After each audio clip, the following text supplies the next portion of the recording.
Hi, I am Dr. Rumval Crawford. I'm one of the counselors here at Pathfinder, and today we are going to go over graduation requirements.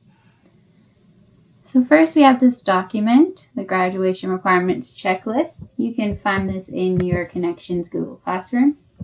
You will scroll down to Counseling Connection.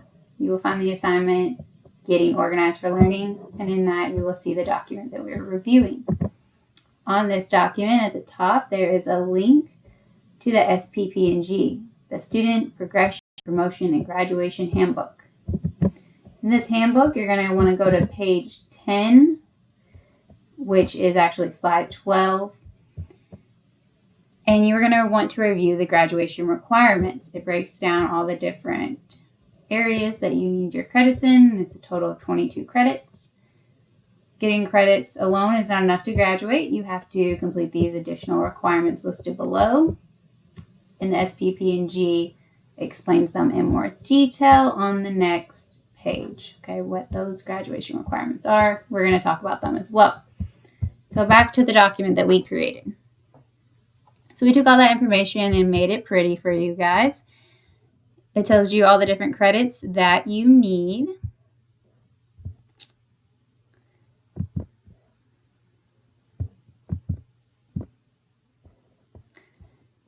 You need 4 credits of English, 4 credits of math, 3 credits of science, and 3 credits of social studies.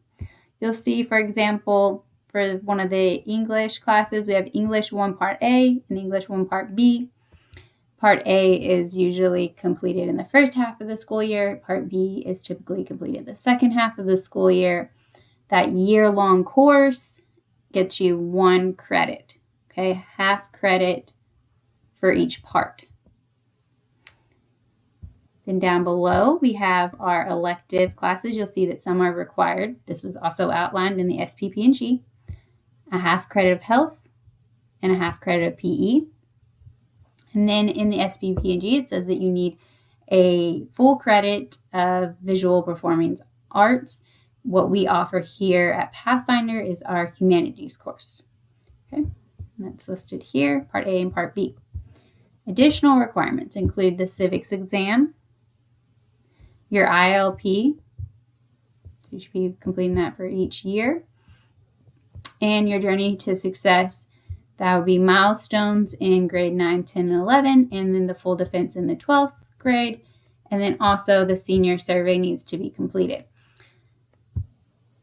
If you are a 12th grader and you are unsure if you've completed your ILP in 9th, 10th, or 11th grade, or the milestones, we do not go back and complete the previous year's milestones or ILPs. We focus on the current years. Okay, so 12th graders, you're going to focus on completing your current ILP and your current defense. All right, so these are the graduation requirements.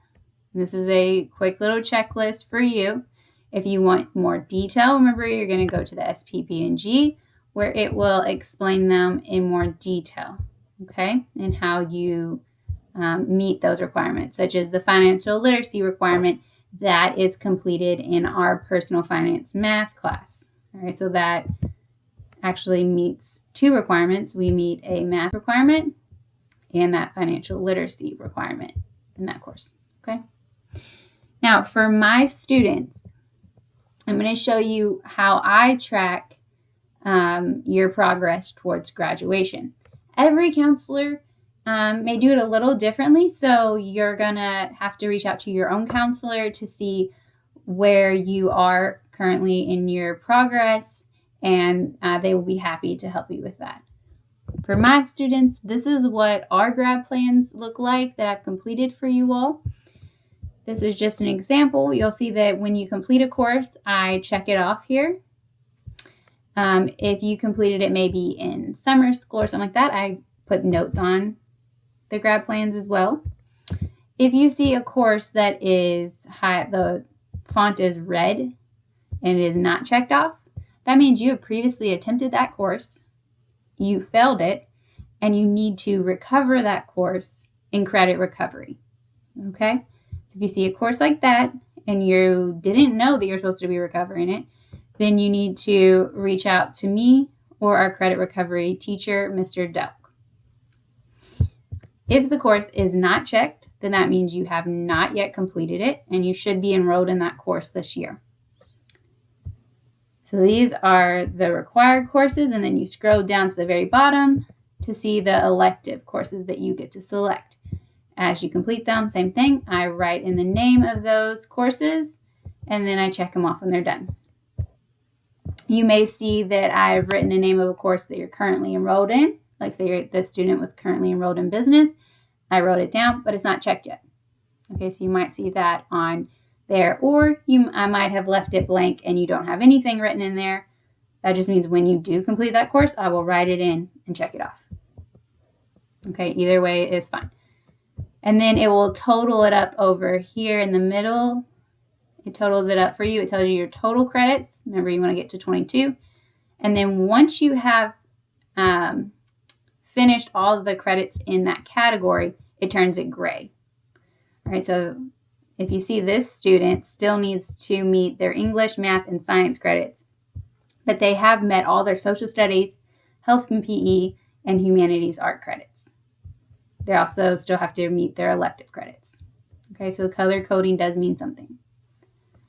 Remember how I said credits are not enough? There are additional graduation requirements. So those are listed here. All right. Like say this kid has finished the civics test, so I checked it off.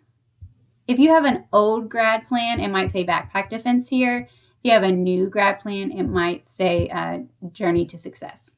Okay, but either way, when you do your defense, I check it off. When you finish personal finance, I'll check off the financial literacy.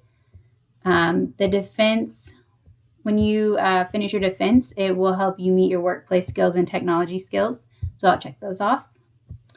When you finish your ILP and Pathful, I will check it off here, and the senior survey. Okay, so those are all those requirements.